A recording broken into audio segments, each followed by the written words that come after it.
Right,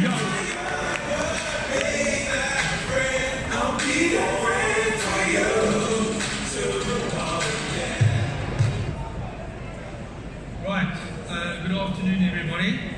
I can see people are still having a bit of lunch, but unfortunately we have to carry on, so we will get down to it straight away. The topic that I've chosen to talk to you about this afternoon is really relevant for the SMEs, and we are talking about accounting systems. I know we said ERP, but for the purposes of today, we will also touch on accounting systems in the cloud.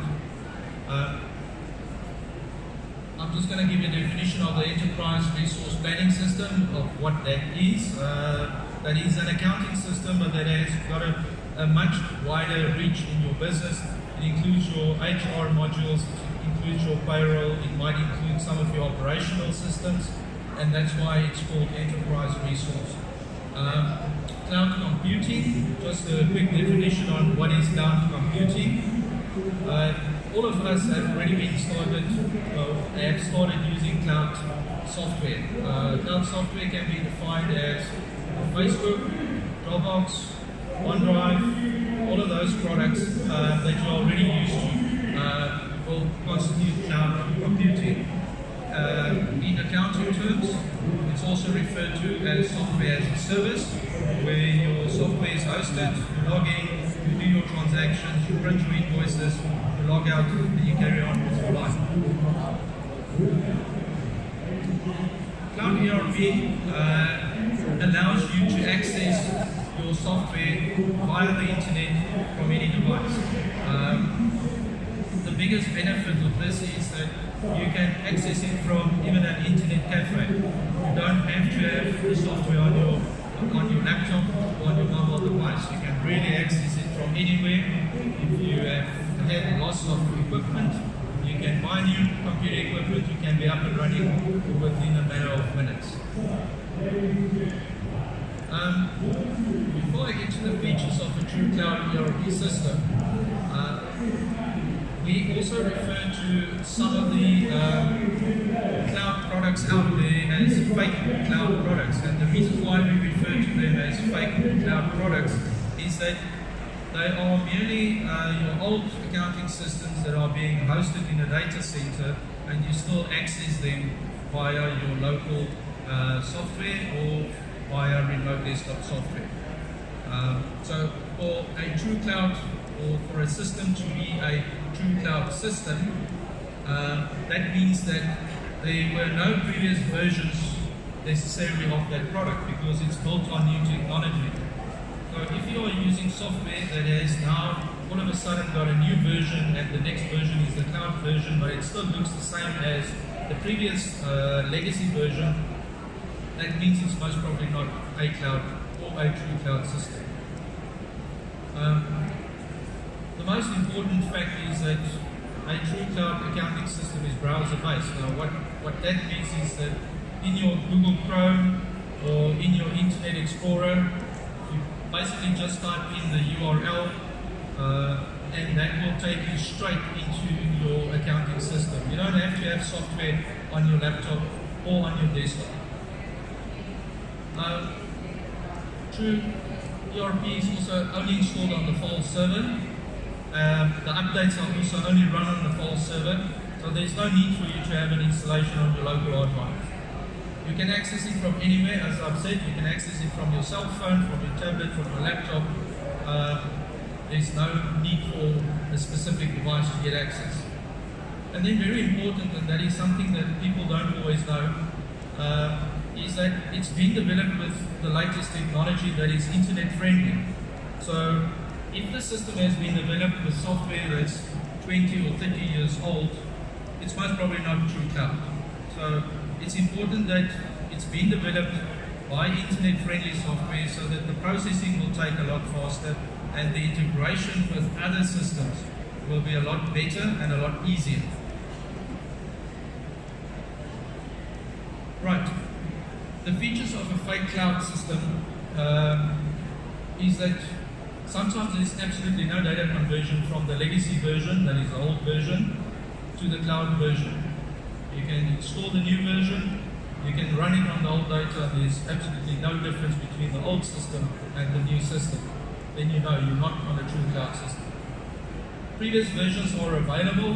You might have a previous version of the software, and like I said earlier on, the next version is supposedly the cloud version, but it still refers back, actually functionality-wise, menu-wise, to the old system.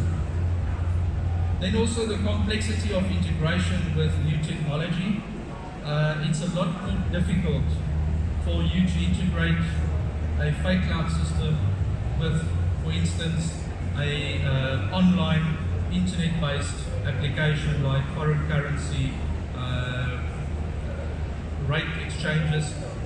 With a true cloud system, it's a very simple process. It takes us half an hour, then we integrate your true cloud system with a foreign currency API that's available on the internet, and there's no cost involved.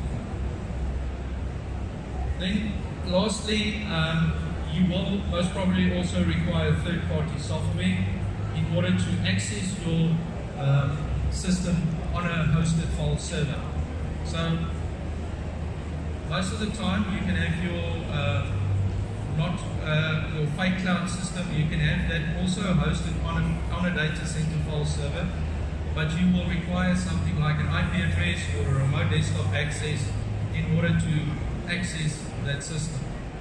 Therefore, you will not be able to access it from your mobile device or from your tablet. You need to have Microsoft Remote Desktop instance to access that software. Then the most important part of the business benefits that you will get out of a true cloud system. It will avoid big upfront costs. So if you are a growing business and you are expanding and you've got a cloud system, you don't have to worry about the file server to be upgraded, for instance. You can use your data center. They will do the necessary improvements on the bandwidth for you or on the load balancing of the data, and it's really cheap. You're just going to pay a fractional cost to increase your file server processing power. It reduces your IT support because now you don't need someone to look after your file server. You don't need someone to make your backups any longer because all your backups are done on your hosted server by your software vendor. You can just plug in and you can do your work. You don't have to worry about that anymore. Most of the cloud ERP systems or accounting systems you pay on a subscription basis monthly by user. So you don't have to upfront pay out all the software costs. You can pay it off over a monthly basis, and it's only for a 12-month period. Then point and connect new devices. It is really like that. I mean, if you get a new laptop, you can open it up, you can run Google Chrome, and you can be onto your hosted platform where your cloud ERP is. It is really a very quick process. Then access the software from any device and from anywhere. We have had cases where people lost their laptops while they were overseas. They got a new laptop, they fired it up, and they could gain access to their data straight away. So no need to be in South Africa. You can buy your software from anywhere. You can buy your hardware equipment anywhere. You can even go to one of their internet cafes there and access your accounting software here in South Africa. Because cloud ERP has been developed on new technology, like HTML, Java, or C#, your processing speed is much better. The reason for that is the technology of internet talks to one another. We don't transmit all the screens like on your old systems where you had to transmit all the images on your screen, all the colors and everything went through the internet bandwidth. Now it's more of a data transfer, and that makes it a lot faster. Integration with other systems are a lot faster and a lot quicker and a lot better. Everybody develops which they call an API, that's an application protocol interface, through which we integrate quite easily and seamlessly to your accounting system. And it's a lot faster than in the old days where we had to upload and download information. No software or hardware installation required. Like I said before, you can now bring in any laptop. Even if you work from home, you can work from your home computer. You don't need to take home your office computer or your office laptop if you don't want to, or if you've forgotten it there. You can plug it from any device at home. Then, there are quite a number of accounting systems out there already that are cloud ready, and there are 8 things that we consider important for you to take note of when you are evaluating which system to take for your specific business. And it's always better to do a user requirement up front to make sure you engage with someone, or you can go onto the internet. There's a lot of information on the internet about all the accounting systems that are available. Do your homework first, but these points are really important that you should take notice of.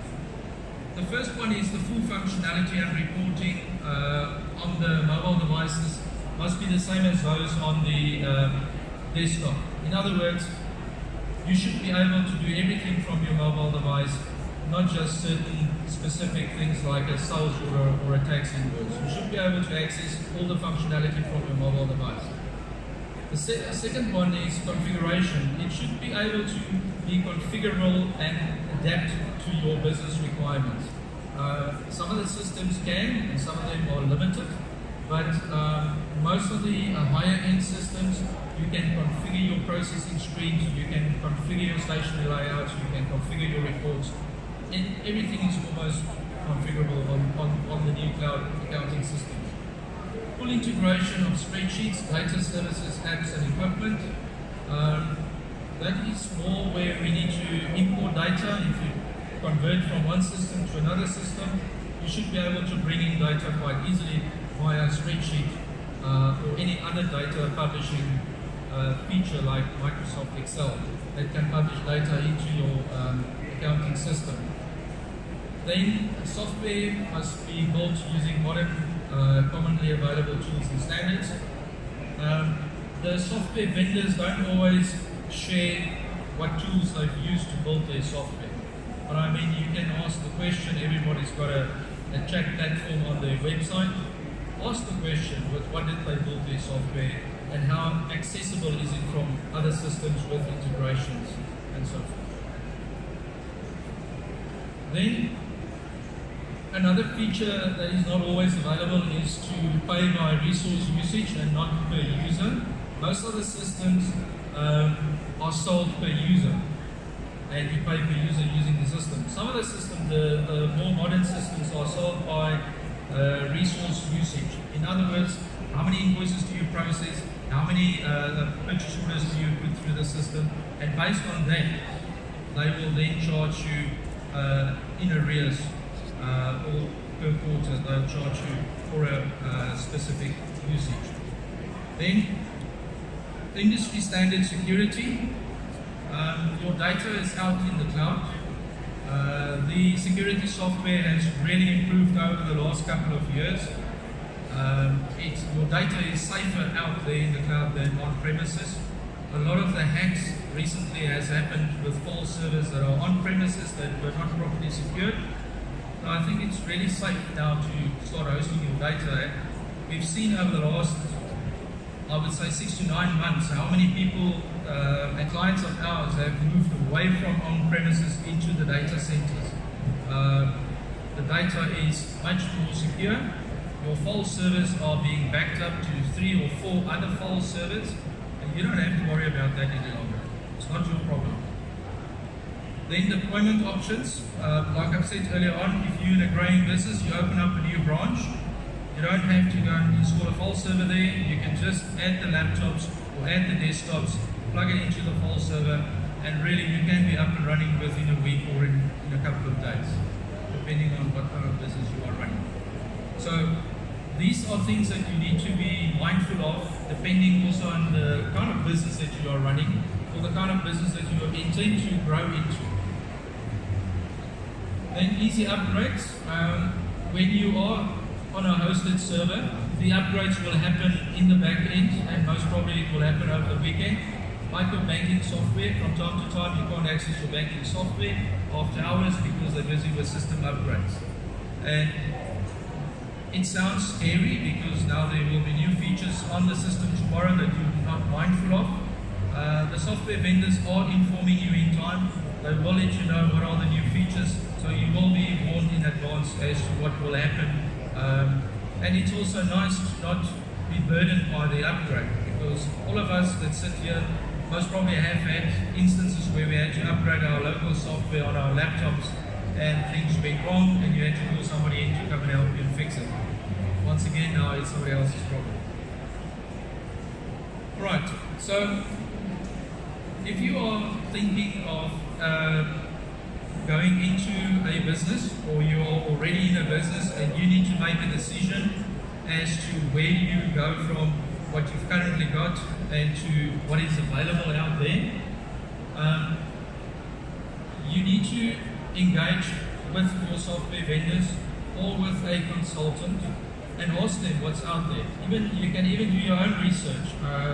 There's a wealth of information available these days on the vendors' websites, where you can download checklists, where you can fill in your own questionnaire, and they will ask you questions that are relevant to what kind of software you should take, what kind of business you are in, and they will start engaging with you. So it's not this black hole any longer. People are more forthcoming, sharing content. There's a lot of information being shared on Twitter by the software vendors about their products. That will take you back to their websites, to their blogs, and you can get all your information from there. Going forward, you will also see that the security software and the backup functionality that are being built into the software systems are a lot easier to operate. You can either decide to do your own backups, like most of us are used to, or you can leave it for your software vendor and he will take care of all your software backups for you. The last point that I want to touch on is that while you are considering your cloud-based accounting system, you also need to be mindful of what kind of reporting you require out of your system. A lot of times when we evaluate a client's requirements, we start from the reporting and we work backwards to the front end. So you need to understand what you want from a reporting data perspective, and then you need to evaluate if the system can give you that functionality that will allow you to generate those kind of reports or information that you need. The other thing that's important is how you are going to transfer your bank transactions into your cloud system. Some of the systems these days, they already allow you to link your bank statement directly to your accounting system through a bank feed. So as there are transactions hitting your bank account, it will automatically filter through to your accounting system. So you don't have to capture bank transactions. We are also busy with software where as your supply invoices come into your mailbox, we can download it and we can process it for you into your accounting system. These are signs of new technology that we start using to make it faster and more accurate. We don't need so many people to process transactions anymore that are routine based because we can pre-program where those expenses should go to. Right, so that's in a nutshell where we are today with the cloud accounting systems. If there are any questions, I'm going to be there at the booth, and then you can visit me there, and then we can have a chat offline, and I can share with you a few more pieces of information, whatever it is that you require. Thank you very much.